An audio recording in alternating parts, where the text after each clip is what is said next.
Hello everyone, this is Amin from Amin science institute. আজকের ভিডিওতে আমি কথা বলবো আইএলটিএস রাইটিং টাস্ক 2 নিয়ে। আমরা জানি যে আইএলটিএস রাইটিং টাস্ক 2 তে সাধারণত এসে লিখতে হয়। এসেগুলো বিভিন্ন ধরনের হতে পারে। তো আজকের ভিডিওতে আমি সাধারণত কথা বলবো এগ্রি ডিসএগ্রি এসে কীভাবে ভালোভাবে লেখা যায়। তাহলে চলুন আমরা প্রথমে বুঝতে হবে কোনটা এগ্রি ডিসএগ্রি এসে। অবশ্যই এগ্রি ডিসএগ্রি কোয়েশ্চেনগুলোর পরে সাধারণত লেখা থাকবে do you agree or disagree, অথবা লেখা থাকতে পারে to what extent do you agree or disagree। এই ধরনের এসেগুলো আপনাকে এগ্রি ডিসএগ্রি এসেতে আপনার এসেতে লিখতে হবে। এখন আমি একটা লেআউট দেওয়া আছে, লেআউটটা ফলো করে যদি আপনি লিখেন অবশ্যই ভালো একটি ব্যান্ড স্কোর আপনি অ্যাচিভ করতে পারবেন। তাহলে আপনি অবশ্যই এগ্রি ডিসএগ্রি এসেতে প্রথমে ইন্ট্রোডাকশন লিখবেন। ইন্ট্রোডাকশনে মিনিমাম 2 থেকে 3টা সেন্টেন্স থাকবে, অবশ্যই 3টা সেন্টেন্স হলে ভালো। প্রথম সেন্টেন্সটাতে আপনি যেটা করবেন কোয়েশ্চেনটা প্যারাফ্রেজ করবেন, প্যারাফ্রেজ দ্য কোয়েশ্চেন ইন্ট্রোডাকশনে। দেন আপনার স্টেট এগ্রি ও ডিসএগ্রি আপনি বলবেন আপনি কি এগ্রি না ডিসএগ্রি, তারপর আপনার প্ল্যানটা বলে দেবেন কি করতে যাচ্ছেন এই এসেতে।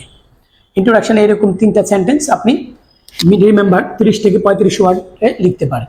তারপরে আপনি বডি ওয়ান আপনি প্রথমেই write the first sentence with focusing word, যে ওয়ার্ডটা নিয়ে আপনি মেন ফোকাসিং ওয়ার্ডটা দিয়ে আপনাকে সেন্টেন্সটা লিখতে হবে।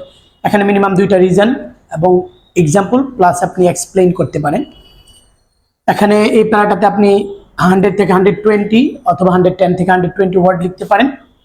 বডি 2তেও আপনি যেহেতু এগ্রি হলে এগ্রি অথবা ডিসএগ্রি হলে ডিসএগ্রি, এখন আপনি আরও একটা রিজন তার এক্সপ্লেন করতে পারেন। এই ক্ষেত্রে 100 or 110 ওয়ার্ডস আপনি এক্সপ্লেন করতে পারেন।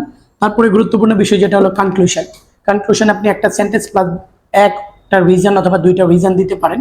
এই ক্ষেত্রে আপনি 20 থেকে 25 ওয়ার্ডে লিখবেন। এখন আপনি যে লিখবেন, লেখার সময় অবশ্যই মনে রাখতে হবে আপনি 4 প্যারাতে লিখতে পারেন অথবা 3 প্যারা, তবে আমি অবশ্যই আপনাকে সাজেস্ট করবো যে মিনিমাম 4টা প্যারাগ্রাফে লিখবেন। ইন্ট্রোডাকশন, বডি 1, বডি 2 এবং কনক্লুশন। লেখার সময় অবশ্যই আপনি মার্কিং ক্রাইটেরিয়াটা মাথায় লিখতে হবে। যেমন টাস্ক রেসপন্সটা আপনি ভালো করে কভার করবেন, যা চাই কোয়েশ্চেনে ওইগুলো অল পার্টস আপনি কভার করতে হবে। তারপরে কোয়ারেন্স এন্ড কোয়েশন, আপনি যে লজিক বা রিজন দিবেন, রিজনের সাথে যে এক্সাম্পল বা এক্সপ্লেনেশন দিবেন সেটা যাতে সামঞ্জস্য থাকে। তারপর লেক্সিক্যাল রিসোর্সেস, যেটা ভেরি ইম্পর্টেন্ট, অর্থাৎ ভোকাবুলারি আপনি রিপিটেশন করবেন না, ভোকাবুলারি আপনি ভ্যারাইটি অফ ভোকাবুলারি ব্যবহার করবেন। তারপরে দেন আছেন গ্রামাটিক্যাল রেঞ্জ এন্ড অ্যাকুরেসি, যেটা খুবই ইম্পর্টেন্ট।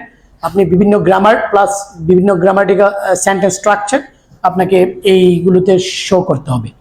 আর এই জিনিসগুলো যদি মাথায় রেখে আপনি এগ্রি ডিসএগ্রি ডেলিভারি দিতে পারেন তাহলে অবশ্যই আপনি ভালো একটা ব্যান্ড স্কোর পাবেন। Thank you very much for watching this video.